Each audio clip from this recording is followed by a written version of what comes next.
Hello. Wow, this is nice. Um, I intended to do a live feed on Facebook, but then I'm like, okay, um, I'll try that another day. But for today, I want to talk about a sensitive issue in our society, and that is emotional abuse. And at some point, I will do another video of what emotional abuse is, and of course, how you can get out of it.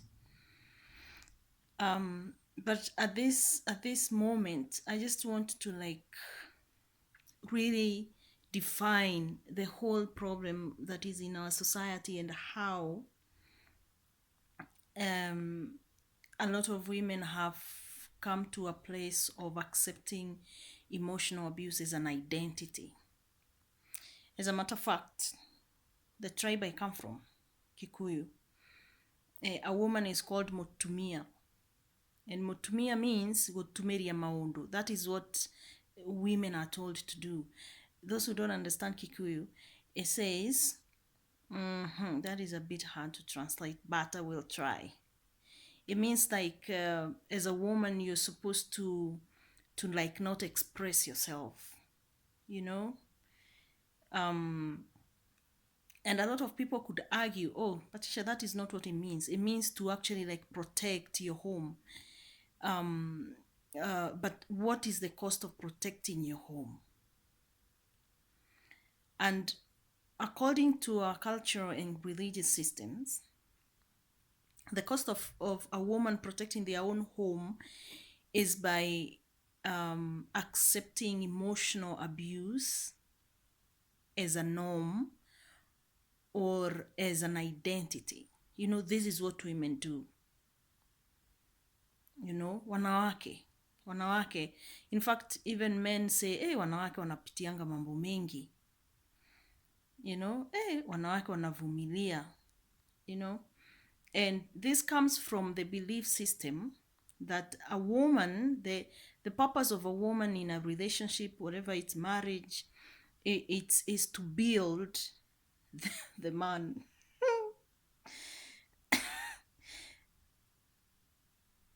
I don't know how to explain that. It's so sad. It's so sad when I, as a human being, and another human being uses a woman as a source of being, you know and it's not like the cultural belief system works against women only. No, it works against men as well, and nobody is winning, you know but because in our culture and the religious system, and I keep insisting the religious system because religion is built from culture, and the way our Kenyan culture and religious systems are built, men are the abusers. As a matter of fact, the very disconnectedness from their emotions is what makes them men. That's the identity they are given. It's a very sad thing because then that person means they have no feelings. That's why men go like, oh, madam, madam ni sensitive. I don't know, madam, I don't know, they do what, like it's almost like expressing your feelings. Actually feeling for them is a threat. I don't want to talk about men at this point.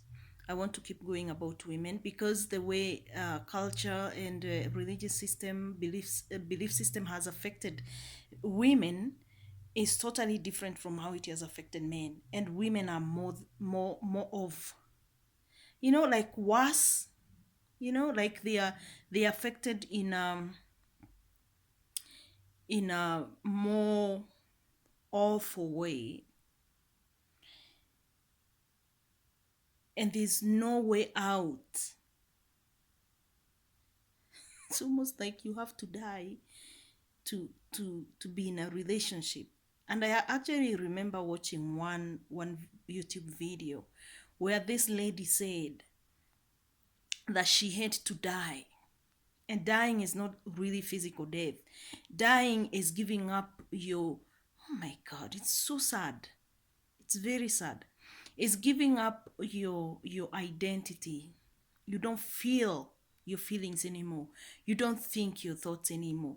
You know, you're willing to do anything. Another lady actually said that she was willing to do anything, you know. She had even lost her dignity to keep that marriage together. And the guy is out there doing things. Man, like the inhumanity in that alone. And this is not being a man. This is being inhumane, you know. But now, as a woman, you have no control of a man. You don't know what they have been through. You don't know where they're coming from, you know. You just have to accept the behavior that they are showing you. You just have to accept their belief system. And if their belief system says that you are number two, then you have to respect that. That's another thing that is taught in church. I've grown up in church, I know. You know? Oh, men are the head, women are the neck. It's almost like there's a scripture like that, but there's no scripture that says women are the neck. But for people to actually get to a point where in these seminars of women stand up and say, you know what, they might be the head, but we are the neck. So the neck controls where the head goes. You know? That woman is in survival mode. And sometimes I say, you know, it could work for the head and the neck, but you lose the purpose of that relationship. The purpose of that relationship is not control. Another thing they say is, oh, woman was created from a man, you know. So now, you know, you need to be controlled by a man. You're being, you know, you and how terrible is it when people use the Bible, the intentions of the Bible, to abuse a woman.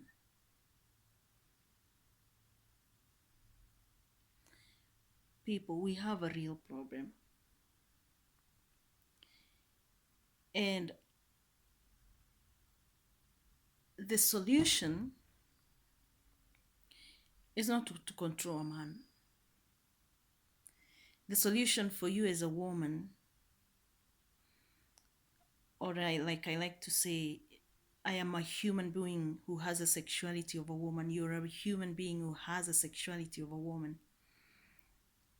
Is number one, do not define yourself by your sexuality. Number two, accept that the belief system, religious system, does not feed your soul. You have to get the food of your soul from somewhere beyond that. And number three, get into self-awareness mode. And it's okay to say no. It's okay to walk away. It's okay to be alone. There's nobody who died out of being single. You know, what's the cost? But again, that's your choice.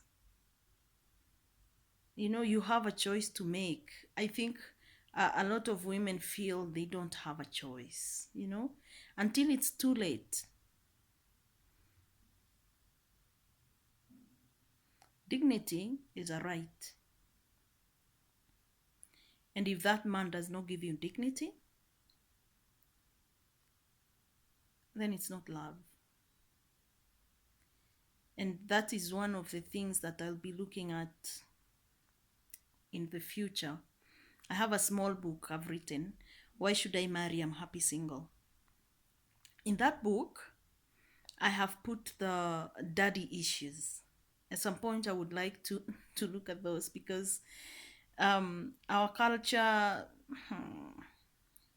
parenting in our culture is doing things, not being taught how to be in a state of being a human being. Is you do your parent will send you do that, do that, do that, do that, do that, and it's a generational cycle. They were taught the same thing, but the results, the consequences, they are real and they are painful.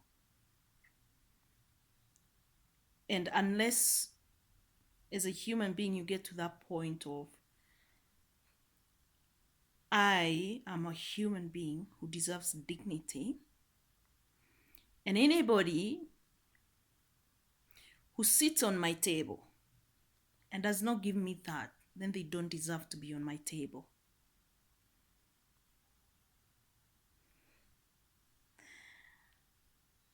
I felt so good saying that. So, but it's amazing. Like, if someone is not giving you dignity, what are they for on your table? You know? It's such a beautiful thing to choose. The power of choice is amazing. And you don't have to accept the shit that culture and religion throws to you and say, oh my God, now it is only to me. Now let me just accept it. No, you can say, no, I'm not taking that shit. And if you're not taking that shit, the moment you say no to that, you're saying yes to better. You know? So next time I will like look at what is making women really stay in abusive relationships. God help us all. Bye.